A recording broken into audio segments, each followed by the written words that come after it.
cambios transcripcionales, la traducción y los cambios post-traduccionales.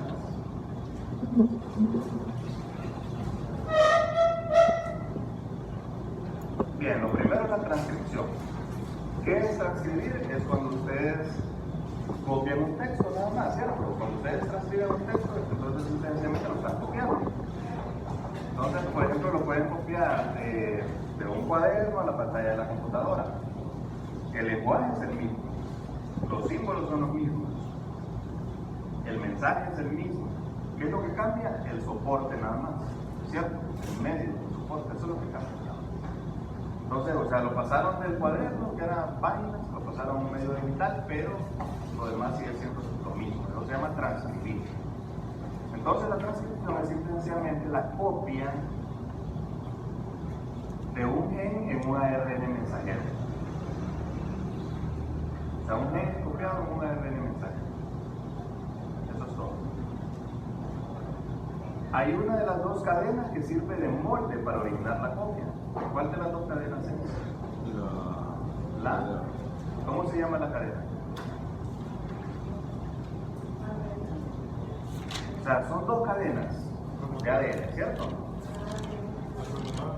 Entonces, ¿cómo se llama la cadena que sirve de molde para que se realice la copia del ARN mensajero? No, promotor es una región del ADN, no es una de las dos cadenas. ¿Cómo? Cadena de molde. Cadena molde, exactamente. ¿Cuál es la que sirve de molde? La cadena molde. Y la enzima que realiza la transcripción se denomina ARN polimerasa. ARN polimerasa. ¿Por qué? Polimerasa.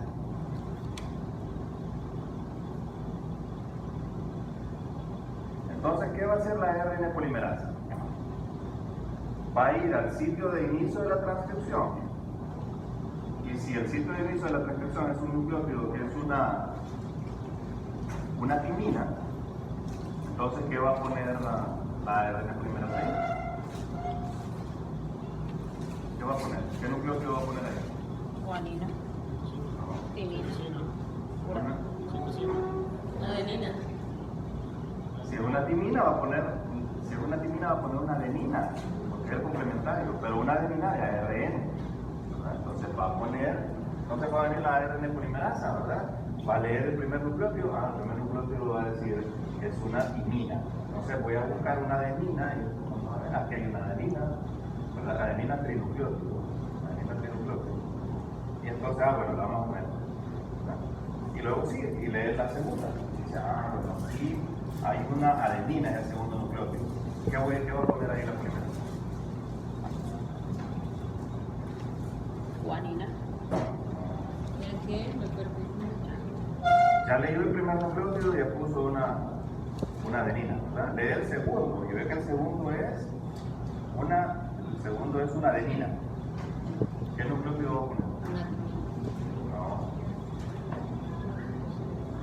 Psicosina. No. No. Guanina. No. Adenina otra vez. No. Uracilo. Uracilo. No lo tenía aquí. Porque si es adenina, ¿cuál es el complementario de adenina? Timina, pero no hay timina en el ARN, solamente hay uracilo. ¿Cierto? Sí. Va a buscar un uracilo, va a decir, pues, que es un uracilo. Eso lo va a hacer a velocidad de moléculas, o sea, que es muy rápido. Yo lo estoy haciendo a velocidad humana. Entonces, velocidad de molécula es millones de veces más rápido. Agarra la molécula de uracilo, trifosfato, le corta el pirofosfato y entonces lo hidroliza, pirofosfato, y entonces ahí se libera energía y esa energía sirve para conectarlo con el primer nucleótido que puso, ¿cierto? Ya van los nucleótidos, lee el tercero, lee el cuarto, lee el quinto, lee el sexto y va construyendo la cadena de ARN mensajero. ¿Cómo se llama la otra cadena, la que no es la cadena molde? Codificante. Cadena codificante. ¿Por qué se llama cadena codificante? Porque es la que nos ayuda a codificar el. Bueno, porque tiene el mismo sentido y la misma secuencia del ARN que se va sintetizando ahí.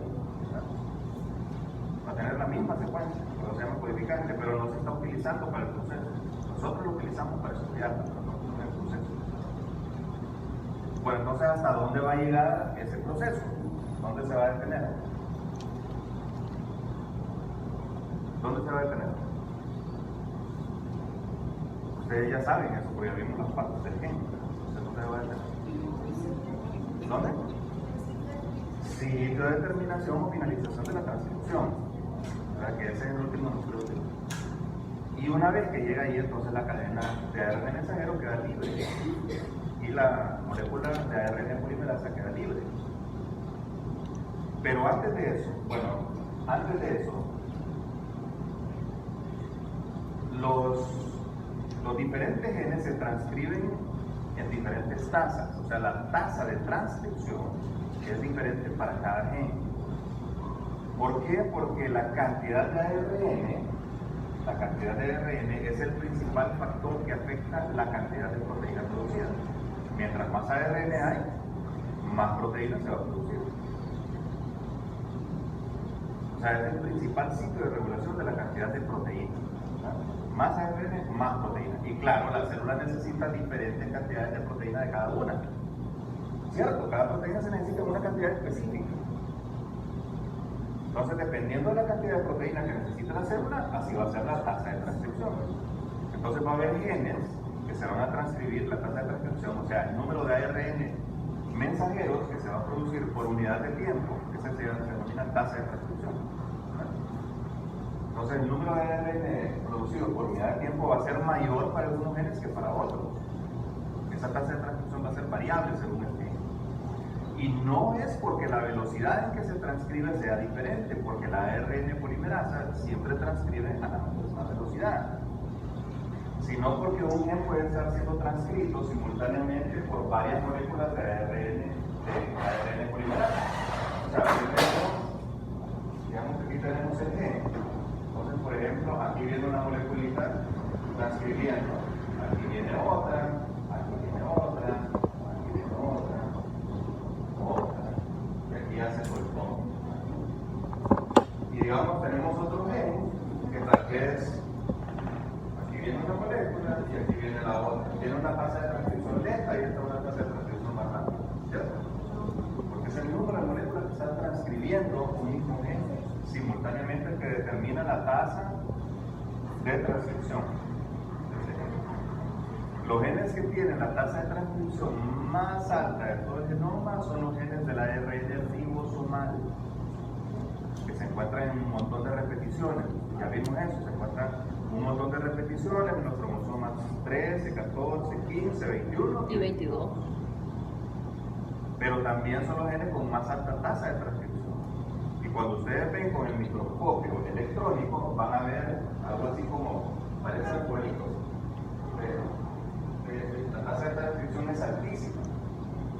Y esos ARN mensajeros están saliendo y ensamblándose con proteínas y formando los ribosomas. Y cuando ustedes lo ven con el microscopio, se ve como un organelo dentro del núcleo, que es el nucleolo.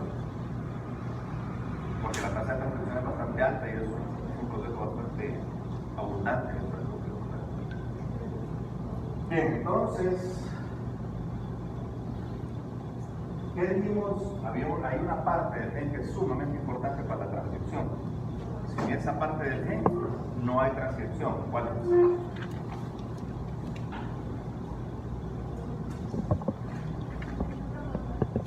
La región promotora, correcto, ¿verdad? Es como la más importante para la transcripción. Entonces, para que se dé la transcripción, tiene que llegar a un conjunto de proteínas, un complejo proteico, a unirse con el promotor. Y ese complejo proteico se llama factor, o sea, son los factores de transcripción basal, así se denominan esas proteínas. Complejo de transcripción basal. Esas proteínas van a hacer varias cosas. Uno, van a estabilizar la doble cadena para que ocurra la transcripción. O sea, esa partecita del gen la van a estabilizar. Esa partecita del ADN la van a estabilizar. En segundo lugar, ahí hay proteínas que tienen una acción de helicasa, ¿Qué es una helicasa? Una helicasa es una enzima que abre la doble cadena, porque estos procesos necesitan que la doble cadena esté abierta. Si no, ¿cómo va a ir poniendo en la cadena molde la ARN polimerasa? ¿Cómo va a ir leyendo la cadena molde si está tapada con la otra? ¿Cierto? Entonces, para que se pueda ser leída, tienen que separarse. Y eso lo hacen estas enzimas que se llaman helicasas. O sea, ahí hay helicasas que abren la doble cadena. Y en tercer lugar, estas moléculas reclutan las moléculas de ARN polimerasa. O sea que si no está este factor, si no están estos factores de transcripción basal, la ARN polimerasa nunca va a llegar a comenzar la transcripción. O sea que son necesarios para que la ARN polimerasa llegue al sector de transcripción. Por eso es tan importante el promotor, por eso cuando se pierde el promotor por mutaciones que dañan el promotor, entonces ya no. ¿Cómo se va a llamar entonces? Si ya no hay transcripción, ¿cómo se va a llamar eso? Pseudogen. Un pseudogen, ¿verdad? Ya no es un gen, es un pseudogen. Fue un gen, es un vestigio de gen, pero no va a ser un gen, porque no se va a transcribir nunca. Entonces el promotor es una región bien importante.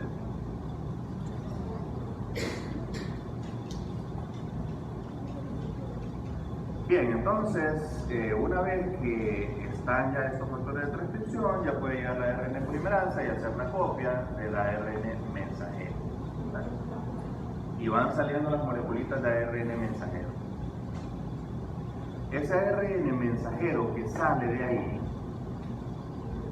se llama ARN inmaduro o no procesado. O sea que es un ARN que todavía está en segundo año. Inmaduro o no procesado, le falta un proceso, ¿verdad? Apenas en segundo año, las moleculitas de ARN. Necesita que pase algo, que sufra un proceso, ¿verdad? Y a cada una de esas moleculitas de ARN mensajero no procesado se les llama transcriptos primarios.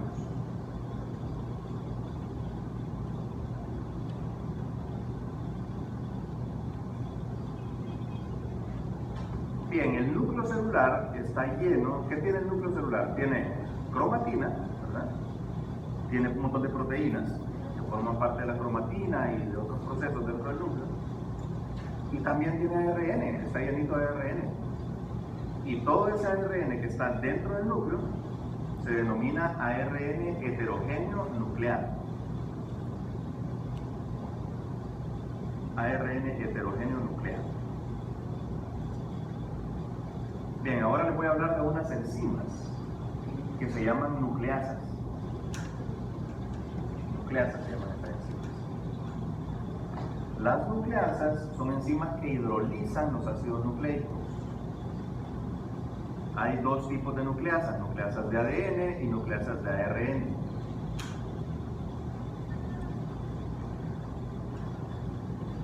Las nucleasas de ADN son raras, o sea, sirven para procesos bien específicos. Nosotros casi no tenemos nucleasas de ADN.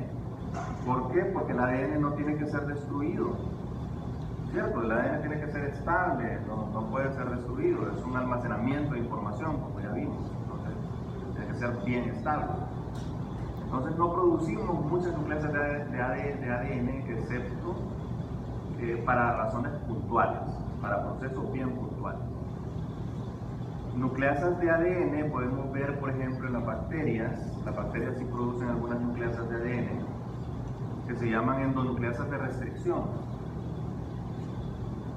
Estas le sirven a las bacterias como un sistema inmune. Endonucleasas de restricción se llaman estas nucleasas, y le sirven a las bacterias como un sistema inmune, porque a las bacterias las atacan los virus, algunos virus, ¿verdad? Atacan, así como nos atacan los coronavirus a nosotros, o el dengue, ¿verdad? Las bacterias también tienen sus virus que las atacan, que se llaman virus bacteriófagos. Entonces son bacteriófagos. Y la bacteria se defiende de estos virus cortándole el ADN. Identifican secuencias específicas dentro del ADN viral y lo cortan. Y así se defiende, esa es su manera de defenderse. Hay un sistema que sirve para editar el ADN, no sé si han oído hablar de ese sistema, para reparar el ADN. Es un sistema relativamente nuevo, tiene unos cuantos años, que se llama CRISPR-Cas9. CRISPR-Cas9 se escribe, con C. ¿Lo han oído mencionar? O sea, es bien famoso, es un sistema bien famoso de reparación del ADN. Y eso se basa en una endonucleasa de la bacteria. Entonces nosotros le señalamos la secuencia que queremos modificar y entonces se corta ahí esa secuencia y se sustituye por la nueva secuencia. Eso forma parte son endonucleasas, son nucleasas. Y el otro tipo de nucleasas son las nucleasas de ARN. Y esas nucleasas, bueno, las nucleasas en general, las nucleasas en general se dividen en endonucleasas y en exonucleasas.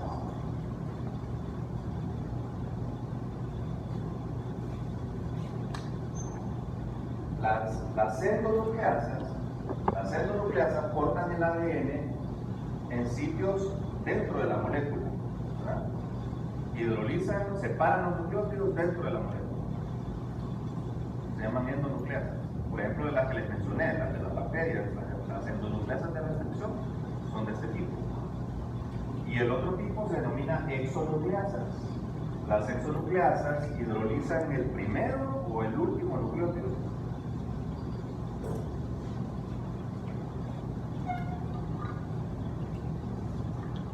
Si hidrolizan el primero, se llaman nucleasas, exonucleasas en 5'. Y si hidrolizan el último, se llaman exonucleasas en 3'. ¿Cierto? Porque 5' es la cabeza de la molécula y 3' es la cola.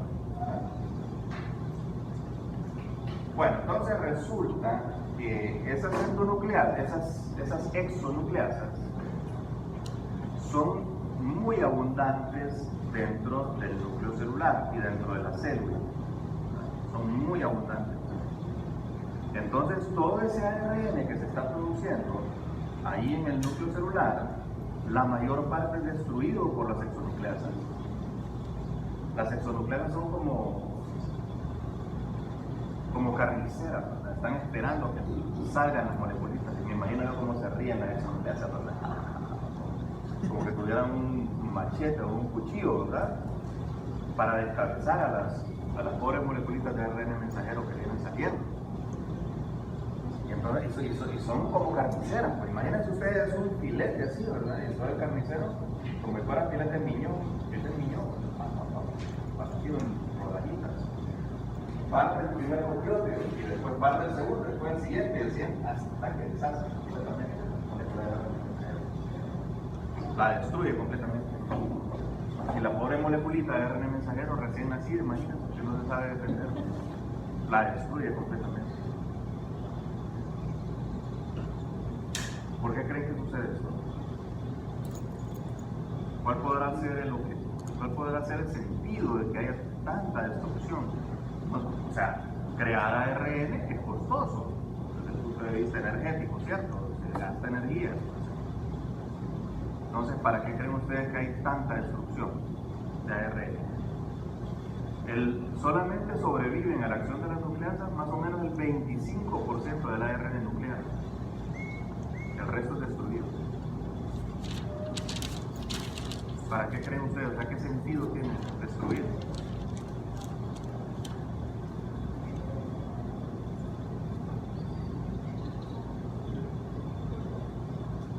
¿Alguien tiene alguna idea? ¿Qué tipo de equilibrio? ¿Cómo así?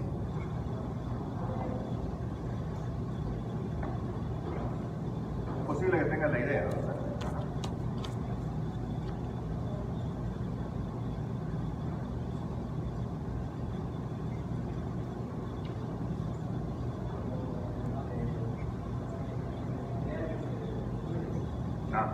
¿Y la destrucción para qué? Bueno, miren, si las moleculitas de ARN mensajero, o sea, mientras se mantenga una molécula en el ARN mensajero en el citoplasma, esa molécula va a ser traducida y va a estar siendo sintetizada en la proteína activamente. pero los requerimientos de proteína dentro de la célula varían de un momento a otro. O sea, por ejemplo, en el ciclo celular, en diferentes etapas del ciclo celular se necesita que se sinteticen diferentes proteínas. Por ejemplo, las que se denominan ciclinas, ¿verdad? Hay proteínas que se llaman ciclinas y otras proteínas tienen que ser sintetizadas en momentos específicos. Además, la célula responde a estímulos externos para producir ciertas proteínas. Por ejemplo, cuando una citoquina estimula un linfocito T, entonces comienza a producir ciertas proteínas. Pero cuando ya se deja de estimular, entonces el linfocito T tiene que entrar en apoptosis, tiene que originar otras proteínas. O sea, diferentes proteínas se sintetizan en diferentes partes del ciclo celular. Hagamos todo un ciclo, O sea que tiene que morir por apoptosis, no muerte celular para que genere otras nuevas. No, o sea, ese es un ejemplo que le digo. La apoptosis en la célula, ¿verdad? Es una célula que vuelve apoptósica. Para la apoptosis se necesitan ciertas proteínas. El mensaje es que diferentes proteínas se necesitan para diferentes procesos celulares.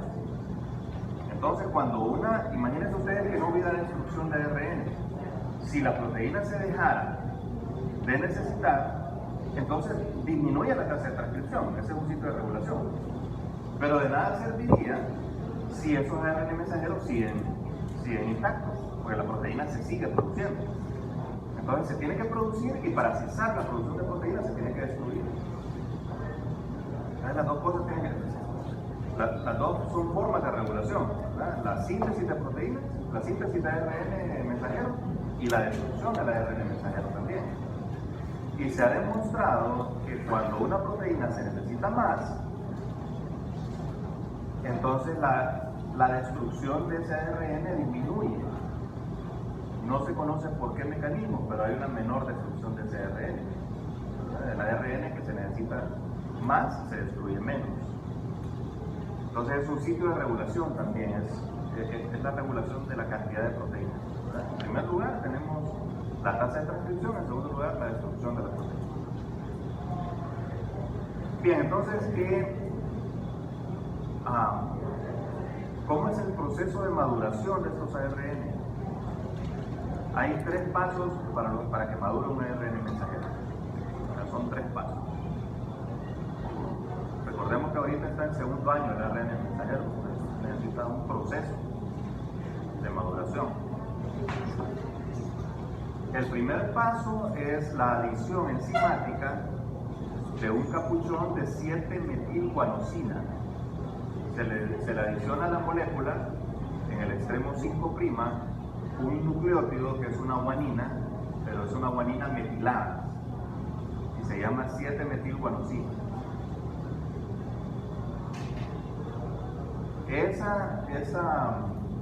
Ese proceso puede hacerse incluso cuando el ARN está siendo transcrito.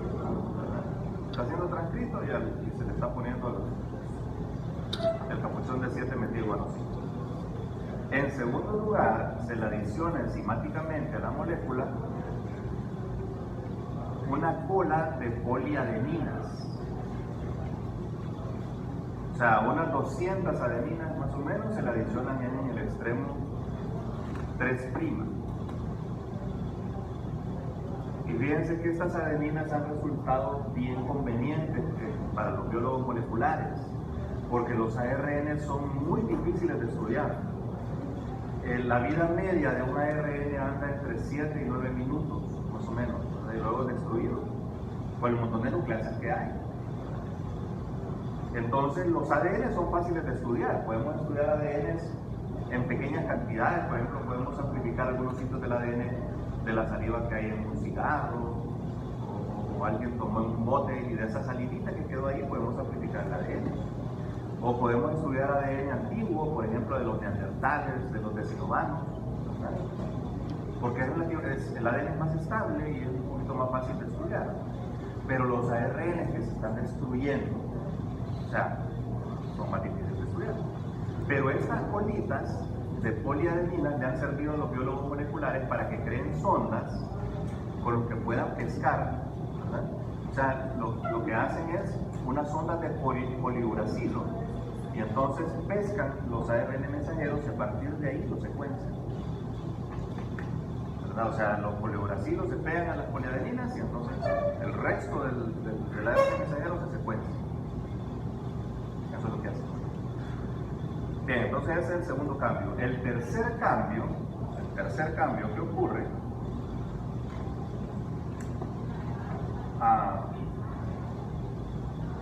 ¿recuerdan ustedes cuáles son las regiones no codificantes del gen? ¿Cuáles son las regiones no codificantes del gen? Los intrones, claro que sí, son las regiones. O sea, el ARN mensajero va a tener una región no codificante acá que se denomina región no traducida en 5'. Otra acá que se denomina región no traducida en 3'. Y va a tener aquí los exones y los intrones. Exon 1, intron 1, exon 2, intron 2, exon 3, intron 3. Bueno, entonces los intrones tienen que ser removidos, porque por definición, si son removidos no van a ser codificantes, no se van a traducir, ¿verdad? Entonces los intrones son removidos. Y son removidos enzimáticamente. O sea, se corta en pedacitos esa cadena de ARN mensajero. En la unión del intrón y el exón se corta, no se quedan un montón de fragmentos. Los intrones,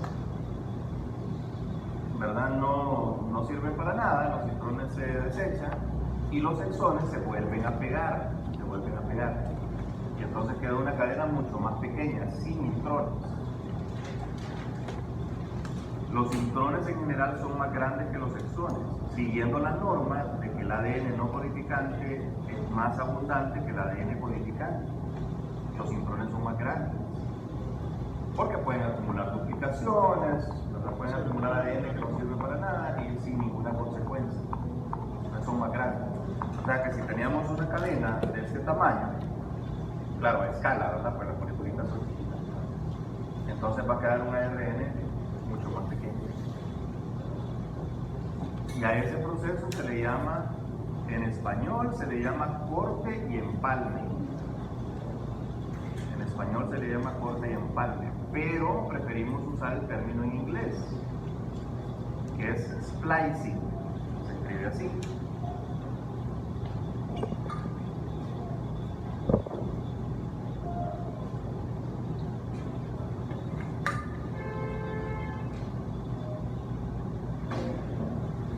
Claro, si era un purista del lenguaje, le va a decir, la RAE no ha aceptado eso. Corte y empalme, vamos a decir. No, nosotros decimos el anglicismo, porque somos más liberales. Ustedes saben que la sociedad está hecha de dos tipos de personas, los conservadores y los liberales, que piensan diferente. Piensan diferente. Entonces, un conservador le va a decir, no vaya a usar más palabras porque está alterando el lenguaje no se debe alterar. Y un liberal le va a decir, no, hay que usar los nuevos fonemas, ¿verdad? Que van a enriquecer y van a hacer evolucionar el lenguaje. Y en realidad los dos son necesarios. Y así como el ADN, para el ADN son necesarias dos cosas. Que sea copiado exactamente como es, pero si es copiado exactamente como es, no va a haber mutaciones, ¿cierto? O sea que se necesitan las mutaciones, se necesitan los cambios para que haya evolución. Si no hay variabilidad, no hay evolución. Entonces lo mismo, para eso se necesitan también los conservadores y los liberales, ¿verdad? Los conservadores dan estabilidad y los liberales dan cambio, dan evolución. O sea, los dos son necesarios. Entonces cuando ustedes miren un lío entre los dos, ¿verdad? Un liberal y un conservador van a decir, no, que los dos son necesarios, ¿verdad? Se necesita estabilidad, pero se necesita cambio. Entonces está bien la discusión entre los dos. Peleense, está bueno. No, está bueno. Bueno, entonces nosotros decimos splicing, ¿verdad? Porque en genética, como en informática, se prefieren mucho los anglicismos. El inglés es un idioma más práctico. ¿Verdad? Ustedes ven splicing, en corte y empalme. El otro solamente es splicing, ¿verdad? Y para todas las palabras, o sea, casa, house en inglés, una sola sílaba, ¿verdad? Carro, car, ya, se terminó. Y en español, todo tiene género, todo se relaciona con el sexo, ¿verdad? Todo con el sexo, porque todo tiene género. Entonces la casa es una niña, imagínense la casa es una niña, ¿verdad? Todas las casas son niñas, pero el caso es hombre. El caso es un hombre. Y hace la cámara, ¿por qué tiene que ser niña? Y en inglés no, pues en inglés no hay género. Es más fácil para la ciencia y para todo esto, es más fácil entender. No se meten en tantos rollos. Bien, entonces, ¿qué hora es? Ya está. Ya vamos a terminar, espérense, solo un poquito más. ¿Ustedes recuerdan cuántas proteínas hay en el protón humano? 23. No sé, señorita. 160.000. Ah, no, 160.000. No, 160. Yo no sé de dónde sacaron 160. ¿Dónde sacaron ese número? ¿De dónde lo sacaron? 300.000. Yo creo que ustedes le copiaron a alguien. Todos le copiaron a alguien, porque en la otra clase también me dijeron. Y en vez de 0, le pusieron un 6. Se equivocaron. Porque es alrededor de 100.000 proteínas. Alrededor, no exacto. Un poquito más de 100.000 tal vez. No 160. La verdad es que el 0 lo pusieron como un 6 y todo ahora bien. O sea, un sacaron 160. Entonces son alrededor de 100.000 proteínas.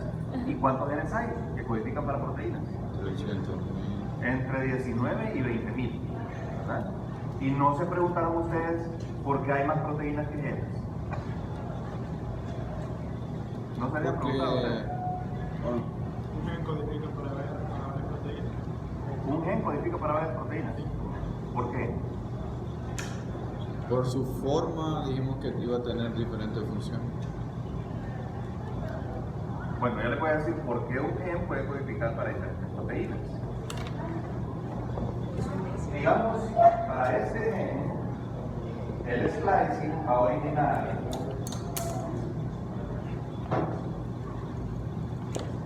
se van a volver a ensamblar, o sea, los exones se van a volver a ensamblar en secuencia, ¿verdad? Original. Pero en algunos casos se ensamblan diferentes. Podría ensamblarse, por ejemplo, podría ensamblarse E2, E1, E3. ¿Verdad? Es una secuencia diferente de exones. Y entonces ese cambio de posición de los dominios hace que la proteína sea diferente, se vaya a plegar de manera diferente y va a realizar una función diferente.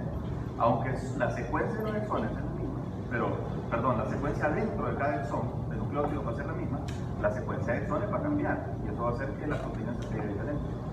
Bueno, entonces ese proceso se llama splicing alternativo. Y en español, corte y empalme alternativo.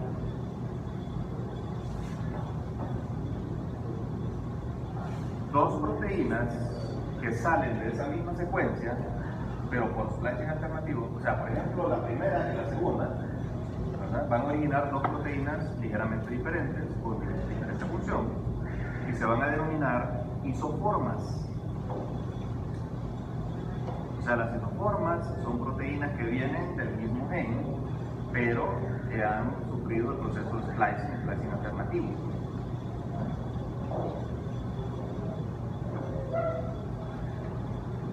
Bien, entonces ahora sí, ya los ARN mensajeros son maduros o procesados. Ya están en séptimo año, ya están internados, ¿verdad? Ya van a salir, entonces ya son maduros.